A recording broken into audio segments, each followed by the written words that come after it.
हामी चाहिँ अब एकबाट कन्टिन्यू गरौँ है। हामी चाहिँ अब नियोनेटल सेप्सिसको डेफिनेसन हैन, यसको टाइप्सहरू अर्ली र लेट अनसेट र यो कसरी हुन्छ यसको मेकानिजमको बारेमा हामीले बुझ्यौँ। अब नियोनेटल सेप्सिस गराउने ब्याक्टेरियाहरू को हो त, यसको थोरै चाहिँ हामीले यसको इटियोलोजी बारेमा पढौँ। मेनली भन्नु पर्दाखेरि चाहिँ ग्राम नेगेटिभ हाम्रो चाहिँ यो नियोनेटल सेप्सिस गराउने ब्याक्टेरियाहरू चाहिँ मोस्टली कस्ता हुन्छन् त, ग्राम नेगेटिभ ब्याक्टेरियाहरू हुन्छन् है त। ग्राम नेगेटिभ बेसिलाई हामीले पोर पढायो हैन, ग्राम पोजिटिभ कोकाई र बेसिलाई हुन्छ। त्यसैगरी ग्राम नेगेटिभ पनि के हुन्छ त, कोकाई र बेसिलाई हुन्छ। ग्राम पोजिटिभ कोकाईहरू अलिकति बढी कमन हुन्छ हैन, स्टाफाइलोकोकस ऑरियस, स्टाफाइलोकोकस र स्ट्रेप्टोकोकसहरू तिनीहरू के हुन्छ त, ग्राम पोजिटिभ हुन्।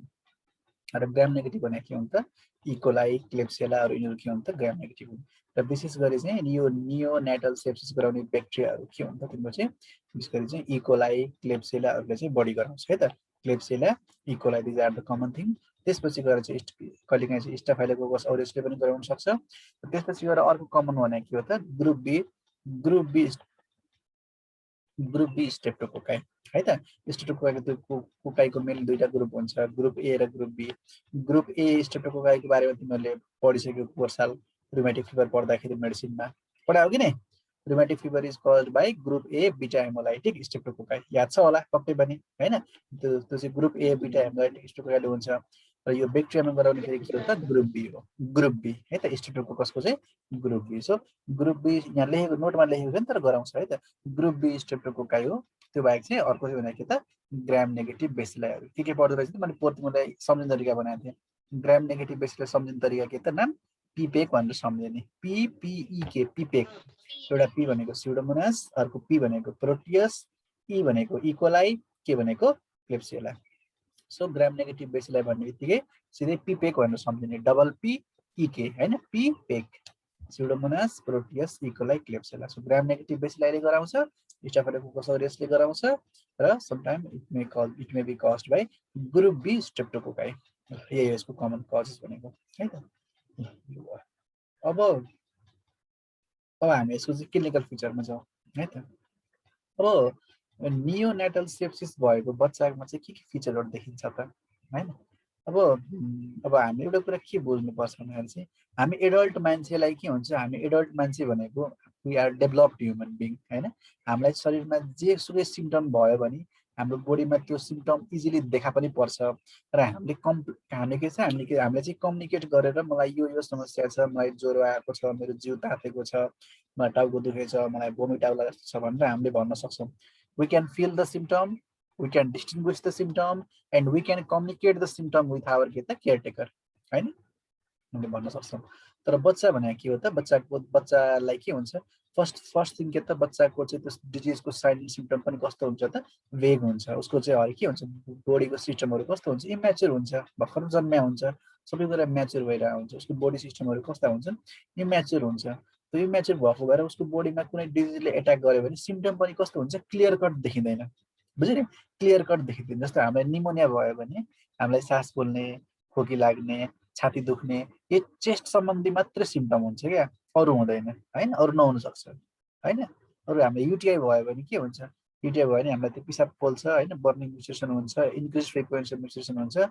र बढीभन्दा बढी भयो भने फिभर हुन्छ। हामीलाई के हुन्छ, स्पेसिफिक सिम्पटमहरू देखा पर्छ। तर बच्चालाई के हुन्छ, बच्चालाई जे डिजिज लाए पनि कस्तो हुन्छ त, भेग सिम्पटमहरू देखा पर्छ क्या। केले हो छुट्टाउनै नसकिने, निमोनिया हो कि मेनिन्जाइटिस हो कि यतिकै नर्मल्ली यतिकै भएको बच्चाको के हुन्छ,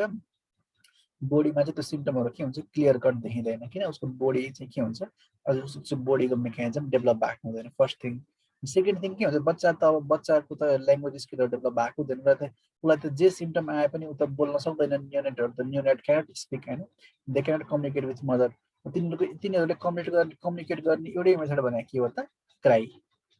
हैन, रुने हो। बच्चा के हुन्छ त, बच्चालाई कुनै पनि चिज असजिलो भयो भने बच्चा के गर्छ, रुन्छ। ज्वरो आए पनि रुन्छ,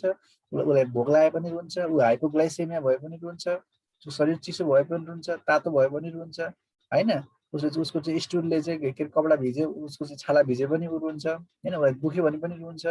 हैन, उसलाई सास फेर्न गाह्रो भए पनि रुन्छ। सो बच्चाको एउटै सिम्पटम भनेको प्रायः जसो केसमा के हो त, क्राइङ नै हो ए भन्छ बच्चाहरूको सिम्टमहरू कस्तो हुन्छ त भेग हुन्छ त्यही भएर चाहिँ नियोनेटहरूलाई चाहिँ कुनै पनि डिजिज लाग्यो भने चाहिँ एक्ज्याक्टली कुन डिजिज हो भनेर चाहिँ हामी चाहिँ अलिकति एटेन्टिभली हेरेन भने चाहिँ हामीहरूले थाहा नपाउन पनि सक्छौँ सो तिमीले यो कुरा बुझ्नु पर्यो the sign and symptom of neonatal disease are के त भेग एकदमै भेग हुन्छ क्लियर कट छुट्याउनै सकिँदैन होइन because babies cannot communicate they cannot tell you होइन एन्ड सेकेन्ड थिङ के त अर्को चाहिँ चाहिँ बोडीको सिस्टम पनि त्यस्तो राम्रोसँग डेभलप भएको हुँदैन कि जे डिजिज लाग्यो त्यही सिम्टम हुनको लागि मात्रै हो है त उसलाई अब निमोनिया भएको छ भने उसलाई अरू निमोनियामा उसलाई चाहिँ चेस्ट बाहेक अरू सिम्टम पनि हुनसक्छ चेस्टको बाहेक अरू सिम्टम पनि हुनसक्छ सो साइन सिम्टम कस्तो हुन्छ त भेग हुन्छ ल अब नियोनेटल सेप्सिसमा अब हामीले यसको क्लिनिकल फिचर अलिकति बुझ्नुपर्छ है कसरी बुझ्ने भन्दाखेरि चाहिँ म भन्छु त्यसरी नै इक्जाममा चाहिँ याद गर्ने प्रयास गर अब नियोनेटल सेप्सिसमा चाहिँ यसरी बुझ्ने नियोनेटल सेप्सिसले के हो त मेनली तीनटा डिजिज तीनटा स्पेक्ट्रम चाहिँ के हुन्छ त तीनटा स्पेक्ट्रम तीनटा पार्टमा डिभाइड भएको छ एउटा चाहिँ नियोनेटल सेप्सिस आफू एक्लै होइन एउटा चाहिँ नियोनेटल सेप्सिस आफू नै भइहाल्यो यानि कि लोकल अनलोकलाइज भेग इन्फेक्सन त्यो सेप्सिस नै भइहाल्यो होइन सेप्टिसेमिया भइहाल्यो अर्को सेकेन्ड के त मेनिन्जाइटिसको फिचर देखिन सक्छ बच्चालाई र अर्को के त निमोनियाको फिचर देखिन सक्छ यसरी याद गर्ने है त सो अब यो जुन सेप्टिसेमियाको जुन यो जेनरलाइज अथवा चाहिँ अनलोकलाइज होइन नट लोकलाइज अथवा जुन जेनरलाइज फाइन्डिङ छ नि अब यसको सिम्टम के हुन्छ त्यो बुझ फर्स्ट सिम्टम बच्चालाई जे डिजिज लाए पनि नियोनेटको सबभन्दा फर्स्ट सिम्टम के हुन्छ त जहिले पनि दुईटा कुरा उसको के हुन्छ तुरुन्त चेन्ज भइहाल्छ एउटा चाहिँ लेभल अफ एक्टिभिटी अर्को चाहिँ के त ब्रेस्ट फिडिङ र अर्को चाहिँ लेभल अफ के त अवेरनेस तीनटा कुरा के त एउटा चाहिँ लेभल अफ एक्टिभिटी अर्को चाहिँ उसको लेभल अफ अवेरनेस र उसको अर्को चाहिँ फिडिङ एक्टिभिटी फिडिङ क्यापेसिटी है त बच्चा नर्मल बच्चा कस्तो हुन्छ नर्मल बच्चा चाहिँ कस्तो हुन्छ उसले चाहिँ टाइममा आमाले चाहिँ के ब्रेस्टको नजिक लयो भने के हुन्छ त उसले चाहिँ ब्रेस्ट के हुन्छ ब्रेस्ट चाहिँ सकिङ गर्छ ब्रेस्ट मिल्क चाहिँ उसले के गर्छ सकिङ गर्छ ही क्यान फ्रिक्वेन्टली के अरे सक द ब्रेस्ट मिल्क एउटा सिम्टम यो भयो र बच्चा के हुन्छ बच्चा चाहिँ हात गोडा के हुन्छ खेलाइरहेको हुन्छ ध्यान दियो है नियोनेटको सिम्टमहरू पढ्न बुझ्न बडा गाह्रो छ क्या त्यही भएर यसरी बुझेर पढ्यो भने सजिलो हुन्छ है बच्चा के गर्छ दुध खान्छ खेल्छ ऊ बच्चा खेल्छ मिनिङ के त उसले हात र खुट्टा के हुन्छ त चलाउँछ उसको चाहिँ नर्मली यस्तो फ्लेक्स पोस्चरमा बसेको हुन्छ बच्चा जहिले पनि होइन हात पनि फ्लेक्स पोस्चरमा बसेको हुन्छ खुट्टा पनि फ्लेक्स पोस्चरमा बसेको हुन्छ त्यो फ्लेक्स पोस्चर भनेको बच्चाको लागि नर्मल हो बच्चाको हात तिमीले यसरी तान्यो भने नि त्यो खुस्केर त्यसरी नै हुन्छ त्यो नर्मल हो बच्चा के गर्छ ऊ ब्रेस्ट फिडिङ गर्छ र उसले के गर्छ ऊ चाहिँ उसले के गर्छ उसले एक्टिभिटी देखाउँछ एक्टिभिटी मिनिङ के त हात खुट्टा बच्चाले फाल्छ नि चलाइरहन्छ नि होइन र बच्चा हात खुट्टा चलाउँछ नि हो त्यो हात खुट्टा चलाउने भने के हो त एक्टिभिटी हो बच्चा के हुन्छ एक्टिभिटी लेभल अफ एक्टिभिटी भयो सेकेन्ड थर्ड थिङ के हुन्छ त लेभल अफ अवेरनेस भनेको उसको सेन्सोरियम भनेको ऊ चाहिँ कतिको चेत छ त जस्तो बच्चालाई तिमीले सुतेको बच्चालाई तिमीले हल्लायौ अथवा चाहिँ दुध खुवाउने प्रयास गर्यो मदरले भने के हुन्छ बच्चा सुतेको छ भने उठ्छ आँखा खोल्छ दायाँ बायाँ हेर्छ ऊ के हुन्छ ऊ अलर्ट हुन्छ त्यो के भयो त सेन्सोरियम भयो सेन्सोरियम अथवा चाहिँ लेभल अफ अवेरनेस सेन्सोरियम भन्नु र level of awareness level of consciousness भन्नु के हो त तिनवटा कुरा हो सो यो तिनवटा कुरा चाहिँ बच्चाको के हुन्छ हामीले हेर्नुपर्छ के त लेभल अफ एक्टिभिटी हात खुट्टा चलाउँछ कि नै लेभल अफ फिडिङ फुड खान्छ कि खाँदैन र लेभल अफ कन्सियसनेस यो तिनवटा कुरा हेर्नुपर्छ र यदि कोही बच्चालाई इन्फेक्सन भयो नियोनेटल सेप्सिस भयो भने के हुन्छ त सबभन्दा पहिला यो तिनवटा कुरा के हुन्छ त लस हुन्छ तिनवटा कुरा के हुन्छ त लस हुन्छ तिनवटा कुरा लस भएपछि के हुने भयो त फर्स्ट थिङ के गर्छ बेबी विल के त स्टप फिडिङ बच्चाले दुध खान छोड्छ baby will stop sucking the milk होइन कि त राम्रोसँग तान्नै सक्दैन कि तान्दैन either he will suck very poorly or he will not suck at all होइन बच्चाले के हुन्छ दुध खान छोडिदिन्छ फर्स्ट सिम्टम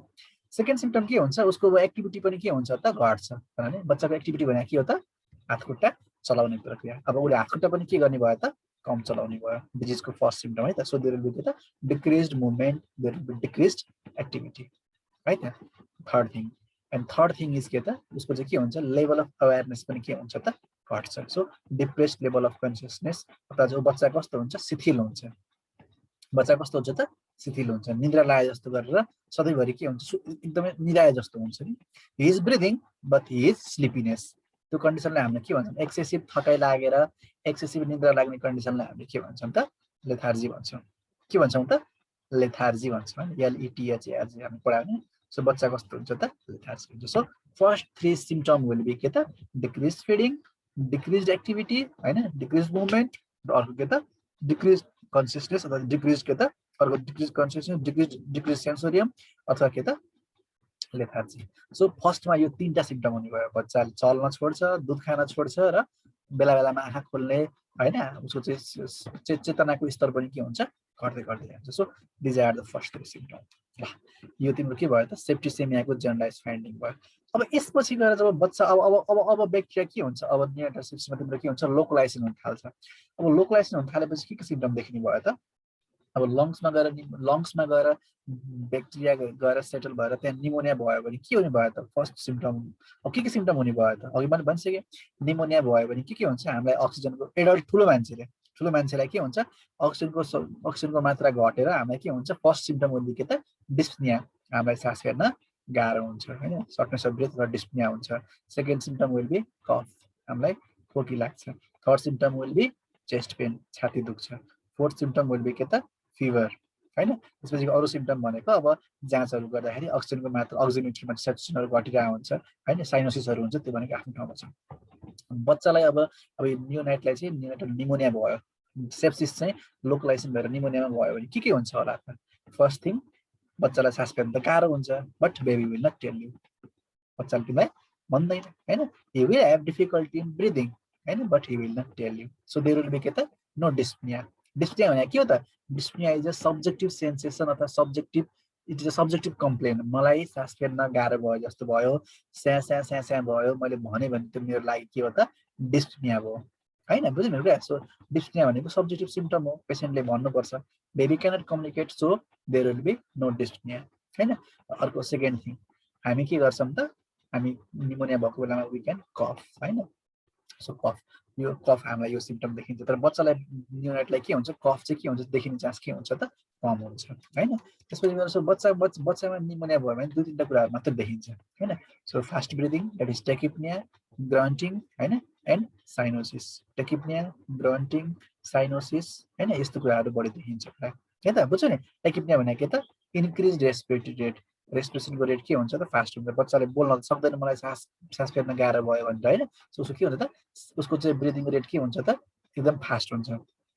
र बच्चामा चाहिँ तिम्रो नियोनेटमा चाहिँ 2 महिना त्यो रेस्पिरेटरी रेट तिमीले नर्मल पढ्नुपर्छ 2 मन्थ भन्दा कम एजको बच्चालाई 2 महिना भन्दा कम एजको बच्चाको चाहिँ रेस्पिरेटरी रेट चाहिँ 60 भन्दा माथि गयो भने त्यसलाई हामी के भन्छौं त फास्ट ब्रिदिङ अथवा चाहिँ टेकिपनिया भन्छौं है त यसको रेन्ज हुन्छ है हाम्रो लागि फास्ट ब्रिदिङ भनेको 20 हो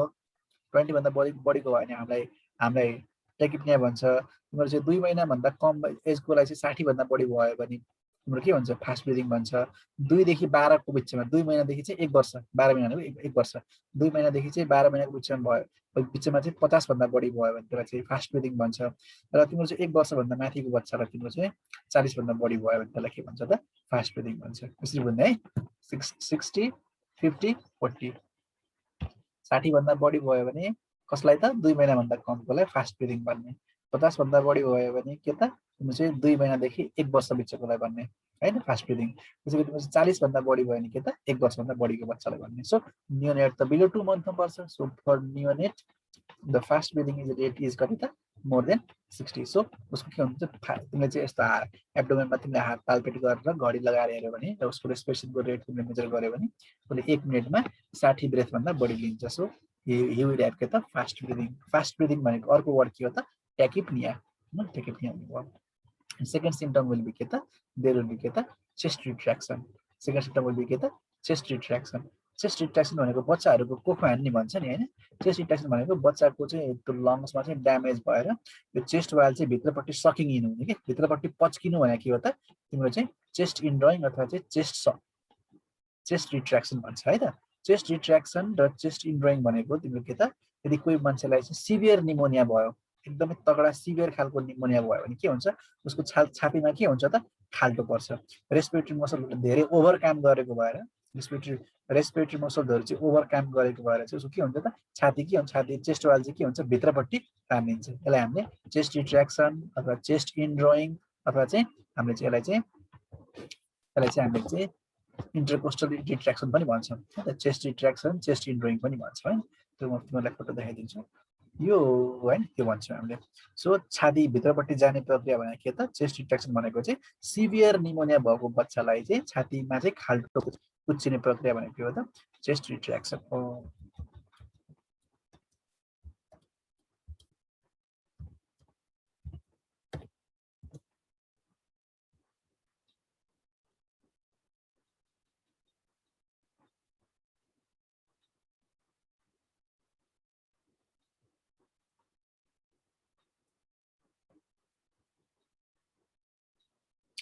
देखिरहेको छु फोटो देखेछौ हजुर सर यो बच्चाको छाती हेरेर त यस्तो हुनु हुँदैन नि हैन जसरी पेट फुलेको छ छाती पनि बाहिरपट्टि फुलेको हुनुपर्छ हैन छाती के छ त भित्र भित्र धसेको छ हैन त्यसलाई हामीले के भन्छौँ त चेस्ट इन्ड्रोइङ भन्छौँ यो भनेको सिभियर निमोनिया भएको बच्चाको के हो त फिचर हो है त यदि बच्चालाई सिभियर निमोनिया भयो भने के हुन्छ त तिम्रो चाहिँ लङ्स राम्रोसँग काम गर्न नसक्ने भएर लङ्स कोल्याप्स हुन्छ क्या लङ्स कुच्चिन्छ लङ्स कोल्याप्स भएर के हुन्छ छाती के हुन्छ भित्रपट्टि धस्छ छातीभित्र धस्छ तर एब्डोमेन चाहिँ एब्डोमेन चाहिँ नर्मल हो यो बाहिर फुल्ले होइन यो एब्डोमेन नर्मल हो यो एब्डोमेनकै लेभलमा तिम्रो चाहिँ यो चेस्ट पनि हुनुपर्ने हो तर तिम्रो चाहिँ उसको चाहिँ लङ्स ड्यामेज भएको भएर रेस्पिरेटरी मसलहरू ड्यामेज भएको भएर होइन के छ त उसको चाहिँ छाती के हुन्छ त भित्र भित्र के हुन्छ त भित्र इन्ड्रोइङ हुन्छ इन्ड्रोइङ भनेको भित्रपट्टि तानिने प्रक्रिया अल्सो नोन एज के त चेस्ट रिट्र्याक्सन इज सिम्पटम अफ के त सिभियर निमोनिया पछि मैले तिमीलाई एआरआईमा नि पढाउँछु है त चेस्ट रिट्र्याक्सन भन्छौँ अथवा चाहिँ इन्टरकोस्टल रिट्र्याक्सन पनि भन्छौँ है त यस्तो पनि देखिन्छ देखिरहेछ नेपालीमा चाहिँ छाती हान्ने र कोख नेपालीमा कोखा हान्ने भन्छ है नेपालीमा कोखा हान्ने भन्छ सुने होला मोस्ट लाइकली है त यस्तो हुन्छ चेस्ट रिट्र्याक्सन कसैले भन्यो चेस्ट रिट्र्याक्सन भनेको के हो भने चेस्ट रिट्र्याक्सन चाहिँ सिभियर निमोनिया भएको बच्चाको चाहिँ छाती भित्रपट्टि दब्ने प्रक्रिया भनेको के हो त चेस्ट रिट्र्याक्सन किन सिभियर निमोनियामा चाहिँ लङ के हुन्छ कोल्याप्स हुन्छ लङ कोल्याप्स भएको भएर चाहिँ के हुन्छ त बेबीको के हुन्छ त चेस्ट के हुन्छ त भित्रपट्टि धस्छ खाल्टो पर्छ हैन बच्चाको चेस्ट वाल त अलिकति नरम हुन्छ नि हैन दिस इज द चेस्ट रिट्र्याक्सन यहाँ पनि देखिन्छ फोटो राम्रोसँग हेर this is the normal baby यो के हो त नर्मल बेबी हो हैन उसको चेस्ट र एब्डोमेन के छ एउटै लेभलमा छ एउटै सतहमा छ तर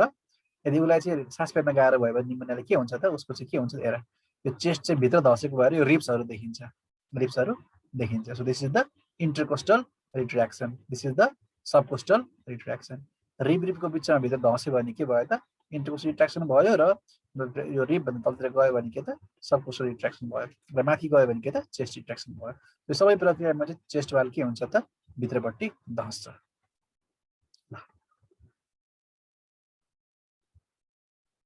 सो यो हुने भयो बच्चामा नियोनेटमा के भयो त first symptom first finding will be के त there will be fast breathing बच्चाले चाहिँ 1 मिनेटमा चाहिँ 60 भन्दा बढी 60 ब्रेथ भन्दा बढी चाहिँ बडीको रेटले चाहिँ उसले ब्रिदिङ गर्छ first symptom will be fast breathing second symptom will be chest indrawing and third symptom will be के त देयर मे बी के त डिस्पनिया सो डिस्पनिया हुँदैन के हुन्छ देयर मे बी साइनोसिस उसलाई चाहिँ उसको बडीमा चाहिँ अक्सिजनको लेभल चाहिँ घटेको भएर के हुन सक्छ त साइनोसिस हुन सक्छ ल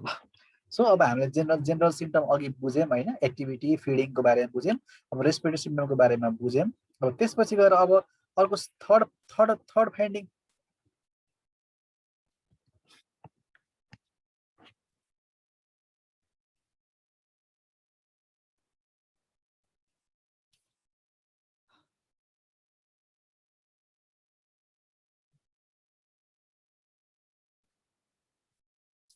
लैजा